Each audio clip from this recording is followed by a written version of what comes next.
question I see all the time at the moment is something along the lines of what is the best type of training that I should be doing for rowing. And so I just want to give you a few thoughts on that and explain why I think that as a question in itself is a little bit flawed. So I think at the moment I see a lot of people, they like to say like, oh, I do polarized training, I do high intensity interval training or anything in between.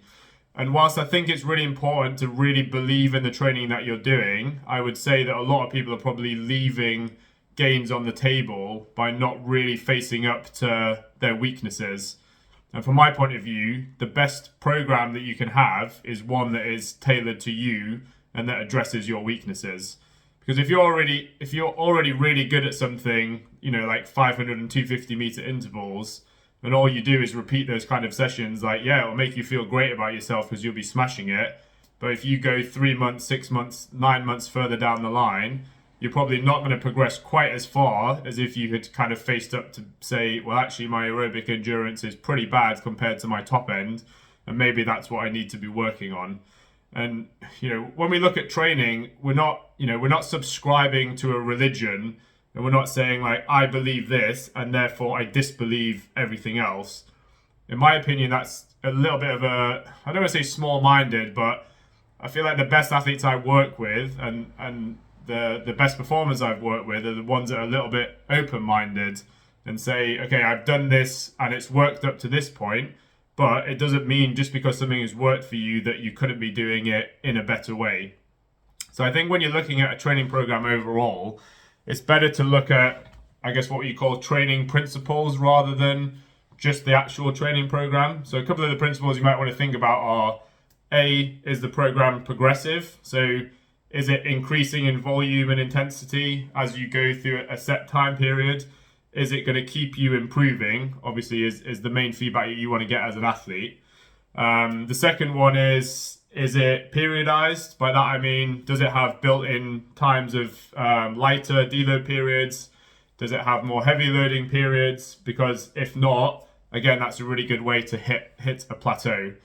I'd say the most important thing is it enjoyable and is it engaging for you as an athlete? Because you can have the absolute best physiological program backed by data, science, everything, but if you don't enjoy doing it, then you're not going to get as much out of it as someone who is kind of loving that process. And I think that the final thing for me is more of a focus on quality and the actual process the process of the training that you're doing. Like, do you understand why you're doing the sessions that you're doing? Do you understand what the outcome is? Do you understand what your weaknesses are? Do you understand that maybe you're really good at something and therefore you don't need to do that all of the time? And I guess it's, that all ties into like how you do the training, and how you do it, to me, is probably going to get you further in the long term than just having the numbers on the screen. And some people have short-term goals and that's fine.